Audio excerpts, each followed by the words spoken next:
Hey guys, today we're in Leviticus chapter 14.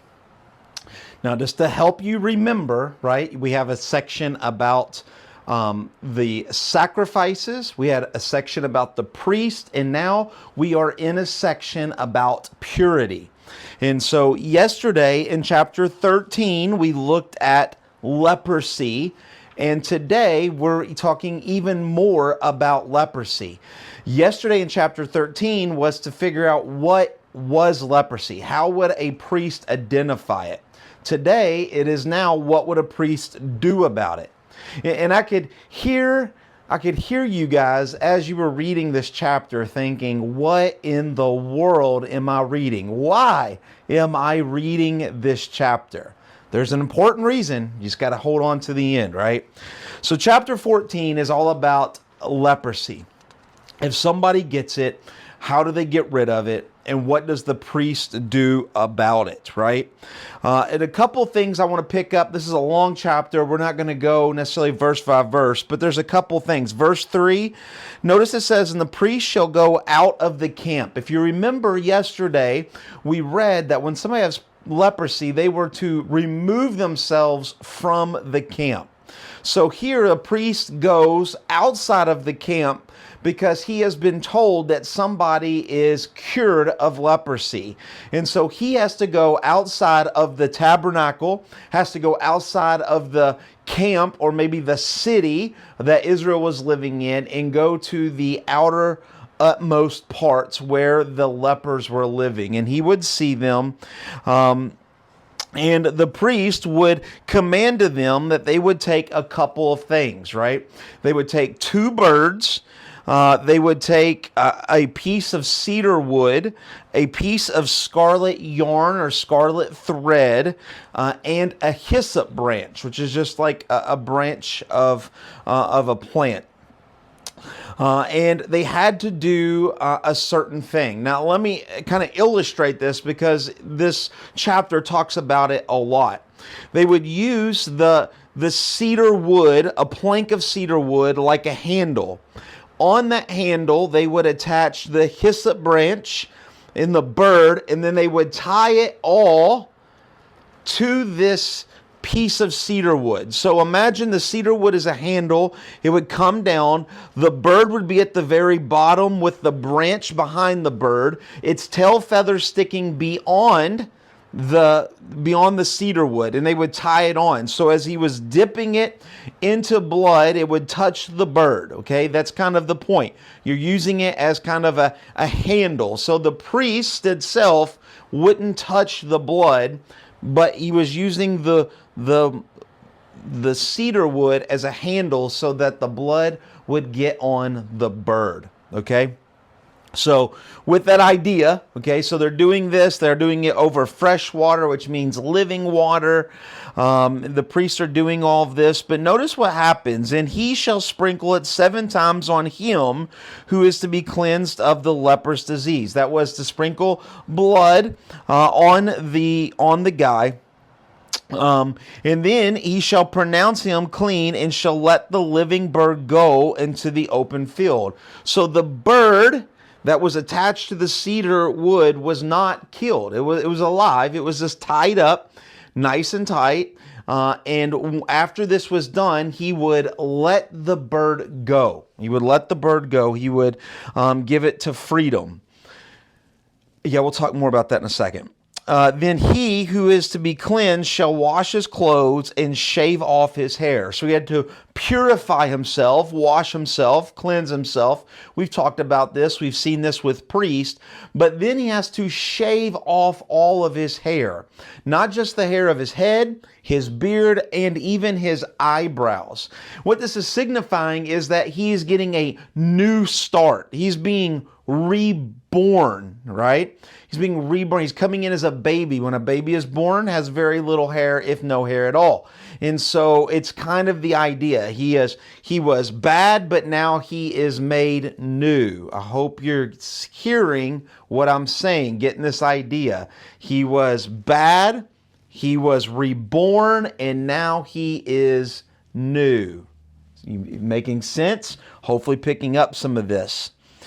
On the 8th day, he shall take 2 male lambs, 1 ewe lamb, which is a female, a grain offering, which is 3/10, which is about 5 pounds of flour or grain, and a log of oil, or a third of a quart of oil. This was a very, very expensive process, right? And if you think a leper was kicked out of the city, he had no job, he couldn't work anywhere. So probably most lepers could not afford this. And that's why in verse 21, God makes a way for those lepers who were poor or did not have any more money. And so God always made a way for somebody to be made new, to be born again. Hope you're understanding what we're talking about here, right?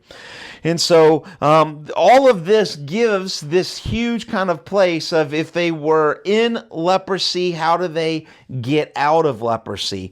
And then starting in verse 33, it gives a way for a house that had leprosy. Remember yesterday we talked about the fabrics. When it says leprosy in a house, think of mold, mildew, fungus, certain types of things of that nature.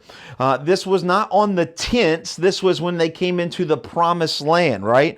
Remember he says he comes into the land of Canaan. They lived in tents until they came into the promised land. And then they took over all of the houses and towns of all the Canaanites, the Perizzites, the Jebusites, the Hittites, all of those people, right? And so if mold and mildew were in there, it gave a way that their houses could either be cleansed, and they would be cleansed of this mold to keep them protected and to keep them nice and safe. But if the house continually had mold, well, then you just tear it down and you carry it to outside of the city. So when you think about this whole idea of leprosy or mold or mildew, the real intent is to keep Israel safe, right? Think about thousands of years ago, no doctors, no scientists, no medicine. Lots of people died from things that were very common, like mold and mildew and skin diseases and infections. And so God was protecting them and giving them these kinds of rules. Along with health protection, okay, He's also teaching them a spiritual principle, something that is bad and something that is good, something that is pure and something that is unpure, something that is safe and clean and something that is unsafe and unclean. He's teaching them a principle because he knows, being God, that they're about to go into a land they will constantly have to decide if they're going to live the clean or the unclean. And just because they go to the unclean doesn't mean they're kicked out forever, but God will make a way for them to come back to the clean, to be reborn and to be washed of their sickness and be brought back into the nation of Israel. Now, when we think about this, all right, when we think about this idea, something pretty significant hopefully popped up in your mind when you were reading this. And let's go back to verse 11. Verse 11, and the priest who cleanses him shall set the man who is to be cleansed and these things before the Lord at the entrance of the tent of the meeting. Think about this. When somebody got leprosy, they were moved outside of Israel. The person who went out to this person who was living outside of Israel was the priest. The priest would see him. He would do the sacrifices with the 2 birds, right? Dip in blood and touch them 7 times. Then he would come back into the town, into the place where Israel is living. And there he would wash his clothes and they would ceremonially make him better. And then here the priest brings him back to the tabernacle at the entrance of the tent of the meeting. Notice this, that this verse 11 is what we call a messianic prophecy. It's something that Jesus did that fulfills, that tells us that Jesus was the Messiah. Jesus was not just the Son of God, but he was also the ultimate high priest that Hebrews talks about. That Jesus was the one who took the lepers, or took the sinners, right? Remember, leprosy is the same as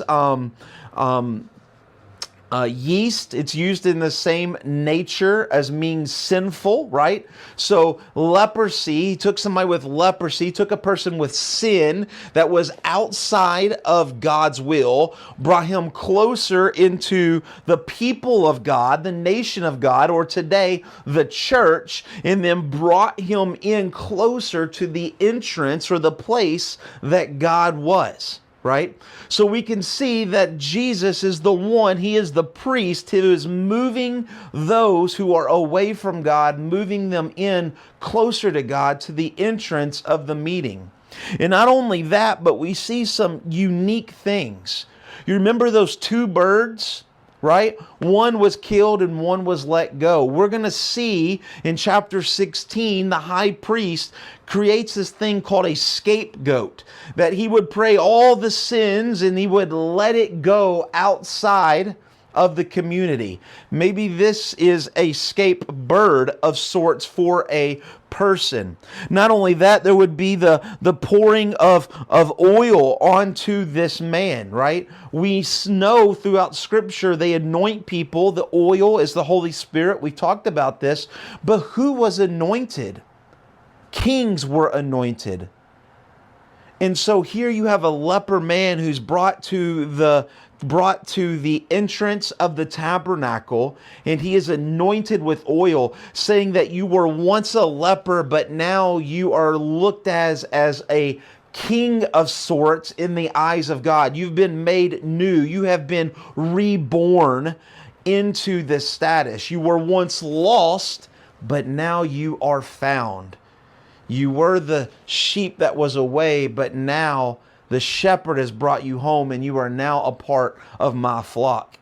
So even though over these last two chapters you've been reading about leprosy, and a lot of the things have been weird and maybe gross, the whole picture is about purity. It's about sanctification. It's about salvation. And Jesus is that priest who brings you closer and closer to God. And it is only through that priest that you can be renewed and restored and reborn to step foot in front of the dwelling of God.